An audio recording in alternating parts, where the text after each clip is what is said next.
Guys, இன்னைக்கு நம்ம வீடியோவில் எதை பற்றி பார்க்க போகிறோம்னா ரீஆர்டரிங் குவான்டிட்டியை நம்ம வந்துட்டு கொஞ்சம் டிஃப்ரெண்ட்டாக கண்டுபிடிப்போம். ஓகேவா? ஸோ சம் நம்பர் 44 அண்ட் 45 வந்து உங்கள் டெக்ஸ்ட் புக்கில் அப்படி தான் கொடுத்துருக்காங்க. ஸோ அந்த சம் தான் நம்ம எப்படி போடுறது அப்படின்னு பார்க்க போகிறோம். From the following information is available in respect of component D20.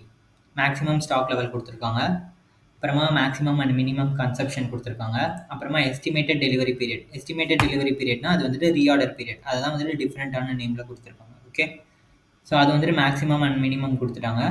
And நம்மளை வந்துட்டு ரீஆர்டர் லெவல் அப்புறம் ரீஆர்டர் குவான்டிட்டி ரெண்டுமே கண்டுபிடிக்க சொல்லி கேட்டிருக்காங்க. ஃபர்ஸ்ட் வந்து ரீஆர்டர் லெவல் கண்டுபிடிச்சிடலாம். Maximum consumption into minimum maximum reorder period. Maximum consumption எவ்வளோ கொடுத்துருக்காங்க? 1500 units. 1500 units into maximum reorder period வந்து 4 months கொடுத்துருக்காங்களா? சால்வ் பண்ணோன்னா எவ்வளோ வரும்? 1500 இன்ட்டு 4 பண்ணோன்னா 6000 யூனிட்ஸ் வருது. ஸோ இதுதான் நம்மளோட ரீஆர்டர் லெவல். அடுத்தது இப்போ நம்மள ரீஆர்டர் குவான்டிட்டி கண்டுபிடிக்க சொல்லியிருக்காங்க. ஸோ இது நம்ம ரீஆர்டர் குவான்டிட்டி வந்து ஸ்டாக் லெவல் எப்படி கண்டுபிடிப்போம்? எக்கனாமிக் ஆர்டரிங் குவான்டிட்டி EOQ தான் நம்மளோட ரீஆர்டர் குவான்டிட்டின்னு சொல்லி EOQ கண்டுபிடிப்போம். அதை தான் ரீஆர்டர் குவான்டிட்டியாக யூஸ் பண்ணுவோம். பட் ஆனால் இங்கே EOQ கண்டுபிடிக்கிறதுக்கான டீட்டெயில்ஸ் கொடுக்கல.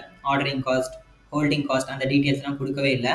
ஸோ நம்ம வந்துட்டு அந்த மாதிரி கொடுக்காத போது எப்படி கண்டுபிடிக்கணும் அப்படின்னா மேக்ஸிமம் ஸ்டாக் லெவலோட ஃபார்முலா வச்சு கண்டுபிடிக்கணும். ஓகேவா? ஏன்னா மேக்ஸிமம் ஸ்டாக் லெவல் தான் ரீஆர்டர் குவான்டிட்டியோட வேரியபிள் வந்து அதில் இருக்குது. ஸோ அதை வச்சு தான் நம்ம வந்துட்டு கண்டுபிடிக்க முடியும். ஸோ மேக்ஸிமம் ஸ்டாக் லெவலுக்கு ஃபார்முலா என்ன? Reorder level plus reorder quantity minus minimum consumption into minimum reorder period.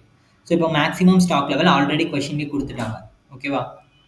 8400 units already கொஷினில் கொடுத்துட்டாங்க. So maximum stock level equal to reorder level எவ்வளோ நம்ம இப்போ கண்டுபிடிச்சோம்ல 6000 யூனிட்ஸ் ப்ளஸ் ரீஆர்டர் குவான்டிட்டி தான் நமக்கு வேணும். கரெக்டாக? ரீஆர்டர் குவான்டிட்டி நமக்கு தெரியாது. ஸோ அதனால் ரீஆர்டர் குவான்டிட்டி அப்படியே எடுத்துக்கலாம். Reorder quantity minus minimum consumption into minimum reorder period. Minimum consumption எவ்வளோ? 800 யூனிட்ஸ் கொடுத்துருக்காங்களா? அதை சப்ஸ்டியூட் பண்ணிவிட்டு into minimum reorder period 2 months. Okay, so இப்போ இதை வந்துட்டு சால்வ் பண்ணோன்னா நமக்கு வந்து ரீஆர்டர் குவான்டிட்டி கிடைக்கும்.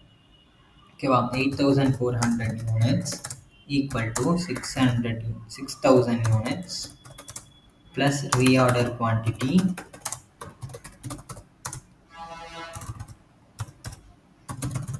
minus 800 units into 2 months பண்ணோன்னா எவ்வளோ வரும்? 1600 யூனிட்ஸ் வரும். ஓகேவா? 1600 யூனிட்ஸ். ஸோ இப்போ இதை வந்துட்டு என்ன பண்ண போகிறோம்னா நம்ம வந்துட்டு ஃபார்முலாவே கொஞ்சம் ஆல்டர் பண்ண போகிறோம். ஸோ 8400 யூனிட்ஸ் இந்த 6000 வந்து ஈக்குவல் டு இந்த சைடு இருக்கா, ரைட் ஹேண்ட் சைடில் இருக்கா, அதை வந்து நம்ம லெஃப்ட் ஹேண்ட் சைட் கொண்டு வர போகிறோம். லெஃப்ட் ஹேண்ட் சைட் கொண்டு வந்தோம்னா எவ்வளோ ஆகும்? ஈக்குவல் டு இந்த பக்கம் கொண்டு வந்தோம்னா -6000 ஆகிடும். Okay, -6000 units. இந்த -1600 யூனிட்ஸ் இருக்கா, இதை வந்துட்டு இந்த பக்கம் ஈக்குவல் டு அந்த சைடு கொண்டு வந்தோம்னா +1600 ஆகிடும்.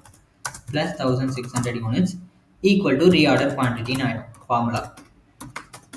ஓகேவா? ஓகே, ஸோ இப்போ இந்த 8400 - 6000 + 1400 இது பண்ணோன்னா நமக்கு வந்துட்டு ரீஆர்டர் குவான்டிட்டி எவ்வளோன்னு தெரிஞ்சிடும். 8400 - 6000 + 1600 பண்ணோன்னா நமக்கு 4000 யூனிட்ஸ் வருது. ஸோ 4000 யூனிட்ஸ் தான் நம்மளோட ரீஆர்டர் குவான்டிட்டி. ஓகேவா?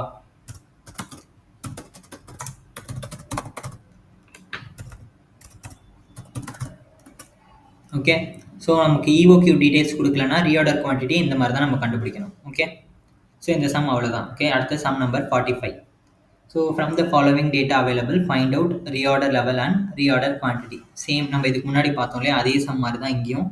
ஸோ எல்லா டீட்டெயில்ஸுமே கொடுத்துட்டாங்க. ஃபஸ்ட்டு வந்து ரீஆர்டர் லெவல் கண்டுபிடிக்க போகிறோம். ரீஆர்டர் லெவல் ஃபார்முலா என்ன? Maximum consumption into maximum reorder period. Maximum consumption எவ்வளோ கொடுத்துருக்காங்க? 3000 units into maximum reorder period. Maximum reorder period எவ்வளோ? 4 months. ஸோ இதை சால்வ் பண்ணோன்னா ஆன்சர் வந்துடும். 3000 இன்ட்டு 4 பண்ணோன்னா 12000 யூனிட்ஸ் வருதா? இதுதான் நம்மளோட ஸ்டாக் லெவல், ரீஆர்டர் லெவல். அடுத்தது வந்துட்டு மேக்ஸிமம் ஸ்டாக் லெவல் ஃபார்முலா வச்சு ரீஆர்டர் குவான்டிட்டியாக கண்டுபிடிக்க போகிறோம். ஸோ மேக்ஸிமம் ஸ்டாக் லெவல் அவங்களே கொடுத்துட்டாங்க 16000 units. 16800 units equal to reorder level எவ்வளோ? 12000 யூனிட்ஸ் இப்போ நம்ம கண்டுபிடிச்சோம்ல அது ப்ளஸ் ரீஆர்டர் குவான்டிட்டி தான் நமக்கு வேணும். ஸோ ஸோ நமக்கு தெரியாது இல்லையா. So reorder quantity minus minimum consumption into minimum reorder period. Minimum consumption எவ்வளோ 1600 units into minimum reorder period எவ்வளோ 2 months. ஸோ இதை சால்வ் பண்ணோன்னா நமக்கு வந்து ஆன்சர் வந்துடும் 16,800 யூனிட்ஸ். இந்த 12,000 யூனிட்ஸ் இருக்குல்ல, அது ஈக்குவல் டு இந்த பக்கம் வந்துச்சுன்னா மைனஸ் 12,000 யூனிட்ஸ் ஆகிடும். ஓகேவா. ப்ளஸ் இந்த 1600 இன்ட்டு 2 பண்ணால் எவ்வளோ வரும் 3,200 யூனிட்ஸ் வருமா. இந்த 3,200 யூனிட்ஸ் மைனஸில் இருக்குது கரெக்டாக. இது இந்த பக்கம் வந்துச்சுன்னா ப்ளஸ் ஆகிடும் 3,200 யூனிட்ஸ் ஈக்குவல் டு ரீஆர்டர் குவான்டிட்டின்னு ஆகிடும். ஓகே, இதுதான் நியூ ஃபார்முலா. ஸோ இதை சால்வ் பண்ணோன்னா நமக்கு எவ்வளோ வரும் 16,800 மைனஸ் 12,000 ப்ளஸ் 3,200. 16,800 minus 12,000 plus 3,200 பண்ணோன்னா நமக்கு 8,000 யூனிட்ஸ் வருதா. ஸோ 8,000 யூனிட்ஸ் தான் நம்மளோட ரீஆர்டர் குவான்டிட்டி.